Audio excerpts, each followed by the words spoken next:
Salut et bienvenue dans cette nouvelle vidéo, je suis hyper content de t'accueillir. Aujourd'hui, je vais t'expliquer comment faire pour augmenter la visibilité d'une entreprise sur les réseaux sociaux quand tu es community manager et que tu travailles pour un client ou pour ton employeur. Juste avant de commencer cette vidéo, n'hésite pas à aller regarder ma masterclass gratuite en 3 étapes pour devenir CM et en vivre pleinement. Le lien est juste en dessous en description. J'explique comment je suis devenu CM depuis 2019 et comment je vis de mon activité. Voilà, c'est parti, on y va. Alors aujourd'hui, je vais te présenter une vidéo un peu spéciale puisque je vais t'expliquer un peu c'est quoi la visibilité sur les réseaux sociaux. Déjà, il faut savoir un truc, c'est que la visibilité, c'est un objectif marketing. Pourquoi je te dis ça? Parce que souvent, les personnes confondent un peu visibilité, vente, engagement, etc. La visibilité, c'est vraiment un objectif à part entière et pour l'atteindre, il faut mettre en place des choses assez précises et ça, peu de community managers l'ont bien compris, tu vois. Et les clients également confondent souvent le fait d'être visible avec le fait de vendre. C'est pas le même objectif marketing. Tu vois, quand tu fais de la publicité, Facebook te propose 11 ou 12, enfin Meta, hein, pas Facebook, mais 11 ou 12 objectifs marketing. Et les objectifs de visibilité, de vue, de portée, etc. sont différents des objectifs de conversion. En community management organique, c'est-à-dire quand il n'y a pas de publicité, c'est exactement pareil.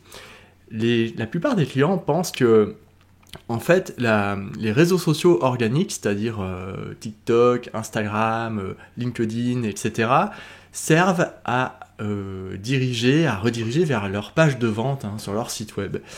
Ce n'est pas exactement ça, parce qu'il faut savoir un truc, c'est que la visibilité, ça correspond à tout ce qu'il y a avant le clic sur le lien pour aller sur la page de conversion. Tout ce qui se passe avant ça, tu vois.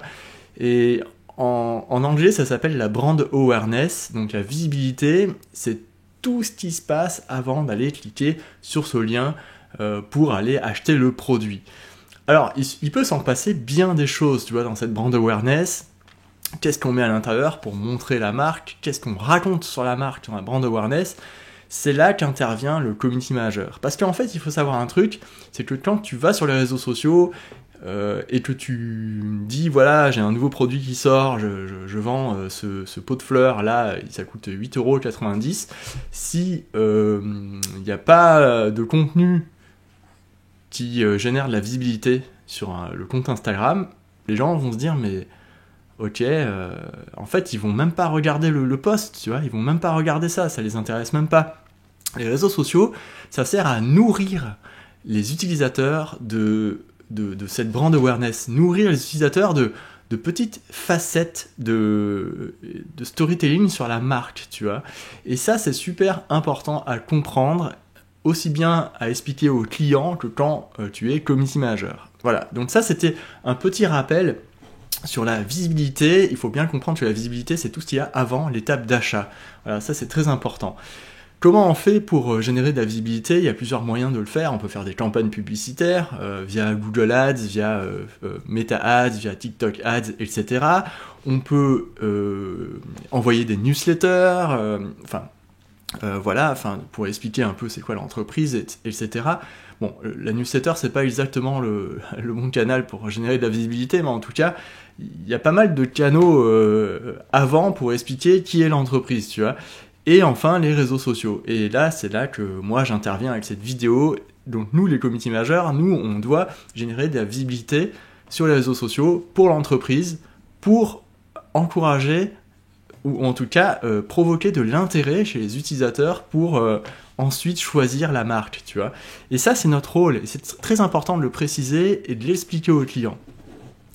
Tu vois, nous, notre rôle, c'est de créer du contenu sur Facebook, dans les pages, dans les groupes, sur Instagram, sur Threads, sur TikTok, sur LinkedIn, etc., YouTube, tous ces réseaux sociaux, en fait, on doit connaître les mécanismes de visibilité sur ces réseaux sociaux, on doit savoir quel format génère le plus de visibilité, quel type de sujet génère de la visibilité, c'est notre travail de le savoir, tu vois.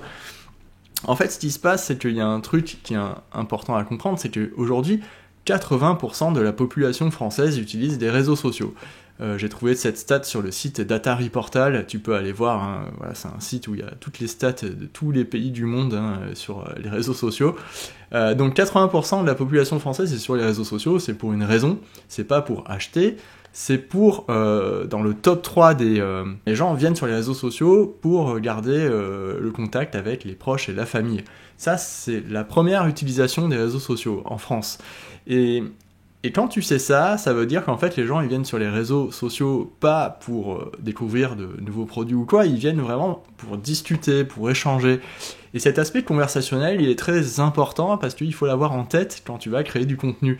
Il faut créer du contenu qui puisse déclencher des conversations et c'est là que ça va être intéressant pour la marque avec laquelle tu travailles, en visibilité. Voilà. Donc moi, je te parlais des formats juste avant, tu vois, il y a des formats sur certains réseaux sociaux qui génèrent plus de visibilité que d'autres en organique. Par exemple, le format réel sur Instagram, à ce moment où je tourne la vidéo, le format réel est le format le plus intéressant pour générer de la visibilité sur les réseaux sociaux, car la portée organique est la plus grande. Mais elle a déjà baissé depuis l'année dernière, tu vois, et peut-être que ça va changer dans l'année à venir, tu vois. Voilà, dans les années à venir. Il y a aussi la vidéo sur TikTok, très intéressant pour générer de la visibilité. On a sur LinkedIn les carousels. Le carrousel sur LinkedIn, c'est le format le plus intéressant pour générer de la visibilité, tu vois. Et sur YouTube, les shorts également. Les shorts, c'est un moyen très efficace pour générer de la visibilité sur YouTube. Après, il y a des codes hein, sur tous ces réseaux sociaux. On peut pas forcément dupliquer un réseau, une vidéo d'un réseau à l'autre. Enfin, il y a des choses qu'il faut savoir. Mais en tout cas, tous ces formats dont je te parle, pour l'instant, c'est eux qui génèrent le plus de portée. Après, ça peut changer. Hein, voilà, ça peut arriver. En fait, ça peut arriver, et c'est là que c'est très intéressant pour un community manager de s'intéresser aussi à la psychologie des utilisateurs des réseaux sociaux. Quand tu t'intéresses à la psychologie des utilisateurs, t'as plus besoin de connaître sur le bout des doigts des algorithmes qui changent tous les jours, qui ont des millions de paramètres, que jamais tu connaîtras les paramètres, tu vois. Ça m'étonne de voir que tous les CM, tous les consultants en communication, etc., ils veulent toujours tout savoir sur les algorithmes, savoir comment ça fonctionne, etc. Mais en fait, c'est quelque chose que on n'aura jamais d'indication sur comment fonctionnent exactement les algorithmes, tu vois, même si les grandes sociétés, les grandes compagnies diffusent des communiqués de presse sur un peu comment ça fonctionne, etc., même si on a des intuitions par rapport à des tests qu'on a fait, c'est très difficile. Alors que par contre, comprendre la psychologie des utilisateurs dans la société et sur les réseaux sociaux, ça tu peux le savoir, parce qu'il y a des études scientifiques qui ont été faites hein, depuis le XXe siècle, et c'est des choses qui sont plus facilement accessibles, c'est juste il faut s'y intéresser un minimum. Alors à quoi ça sert de comprendre la psychologie des utilisateurs sur les réseaux sociaux pour générer de la visibilité ? Eh bien, en fait, quand tu comprends les mécanismes qui font que certains contenus sont plus visibles que d'autres, et ce sont des mécanismes psychologiques, et ben c'est là que tu peux vraiment travailler les sujets de contenu pour tes communautés. Ce qui se passe, c'est que, par exemple, est-ce que tu t'es déjà posé la question, qu'est-ce qui fait que les utilisateurs des réseaux sociaux partagent un contenu ? Si tu arrives à répondre à cette question, et ben tu sauras quel type de contenu génère de la visibilité, tu vois. Et ça, c'est très important, et c'est ce que j'enseigne dans mes formations sur les réseaux sociaux. Donc, moi, je vais te présenter quelques dispositifs de vidéos qui fonctionneront toujours, même s'il y a de nouvelles plateformes sociales qui apparaissent à l'avenir. Je vais t'en présenter 3. Ce sont des vidéos qui fonctionnent sur tous les réseaux, qui ont commencé sur YouTube, qui sont maintenant sur TikTok, qui sont aussi sur Instagram. Ils sont toujours aussi populaires. Voilà, alors, je vais commencer par le format faux podcast. Alors, le faux podcast, qu'est-ce que c'est ? Ce sont des gens qui se filment et qui, en fait, se filment comme s'ils enregistraient un podcast, ils ont un micro devant eux et ils ont le regard tourné, orienté vers un point qui n'est pas la caméra, tu vois, un point qui est hors champ, en fait, ça s'appelle. Et en fait, ils regardent ce point hors champ et ils discutent, ils donnent des leçons de vie, etc. Ça, c'est un format qui est très intéressant, le faux podcast, parce que souvent le micro est pas branché et l'arrière-plan, il y a une mise en scène, tu vois. Et ce qui est intéressant de voir, c'est que ce format, en fait, il est très adapté aux fondateurs qui veulent incarner leur entreprise sur les réseaux sociaux, sur TikTok, sur Instagram, sur LinkedIn, etc. C'est un format qui est très utilisé aujourd'hui, tu pourras l'observer. Et c'est intéressant pour les CM qui veulent mettre en valeur le fondateur d'une entreprise sur les réseaux sociaux, tu vois. Et par exemple, ici je te montre un exemple de Anthony Bourbon qui lui le fait très bien, tu vois. On a une vidéo verticale courte où on voit qu'il parle de côté comme s'il parlait à quelqu'un qui n'est pas forcément dans la pièce, c'est peut-être une mise en scène. Et en fait, ce qui est intéressant dans ce format-là, c'est que nous, en tant que spectateurs, on a l'impression d'assister à une conversation un peu intimiste, un peu confidentielle, tu vois, et d'assister à ça en mode un peu voyeur. Et c'est ça qui est intéressant, et on se dit, ok, il parle à qui il parle, c'est intéressant cette conversation, ça m'intéresse, et en fait, ça fait qu'on regarde le format jusqu'au bout.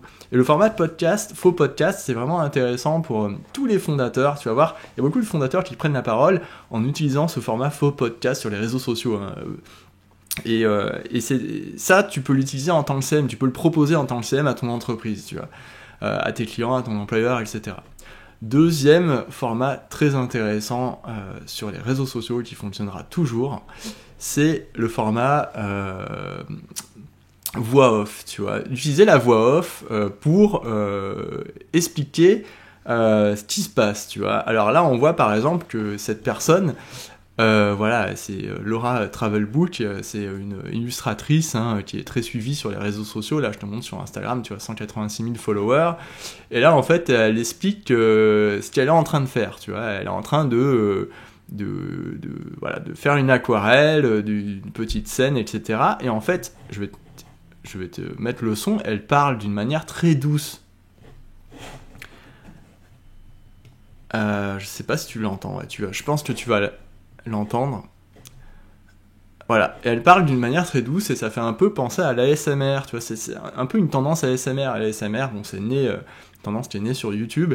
Tu sais, ce sont les gens qui parlent très doucement dans le micro, en chuchotant, et voilà, ça te détend, tout ça.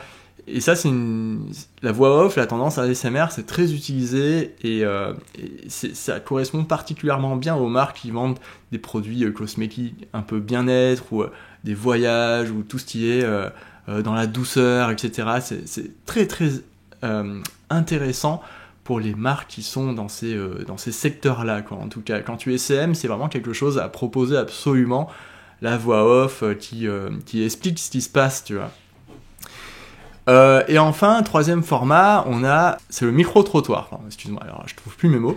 Format micro-trottoir sur TikTok qui est vraiment intéressant.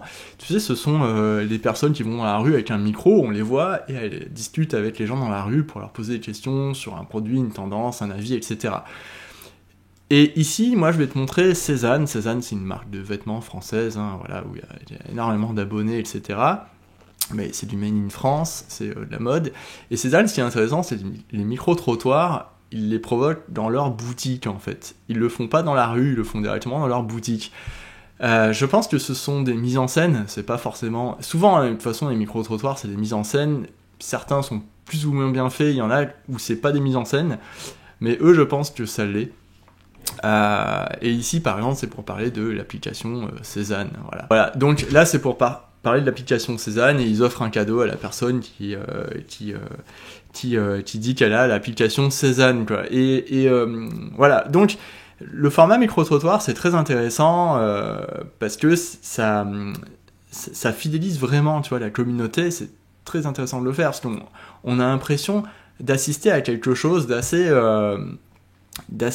confidentiel, un peu intimiste. On reçoit directement le sourire de la personne qui est surprise de recevoir un cadeau, un petit bonus, et ça fait du bien, tu vois, de regarder ça. Ici, ce qui est intéressant, c'est que sur ce micro-trottoir, c'est qu'on est du point de vue de la personne qui tient le smartphone, tu vois, et on voit ses mains, on voit l'interaction, comme si on était à la place de cette personne, comme si on parlait directement à la personne, tu vois. Et ça, c'est très intéressant, parce que sur certains micro-trottoirs, on voit directement le présentateur la personne qui pose des questions, qui a son micro, et c'est un peu différent, quoi. Voilà, donc voilà, donc ça ce sont des formats qui sont très intéressants pour générer de la visibilité pour les marques quand tu es community manager. Tu peux prendre note et tu peux aller regarder sur les réseaux, peut-être que tu les connaissais déjà ou peut-être que tu les voyais sans capter vraiment les dispositifs psychologiques qu'il y avait derrière ça, mais en tout cas ces formats peuvent t'aider vraiment à générer de la visibilité et tu peux les décliner à l'infini pour tous les sujets d'une entreprise sur les réseaux sociaux. Voilà, bah écoute, cette vidéo est déjà terminée. Je t'invite à regarder ma masterclass en 3 étapes pour devenir CM et en vivre pleinement. Le lien est en description juste sous la vidéo. Salut, à bientôt!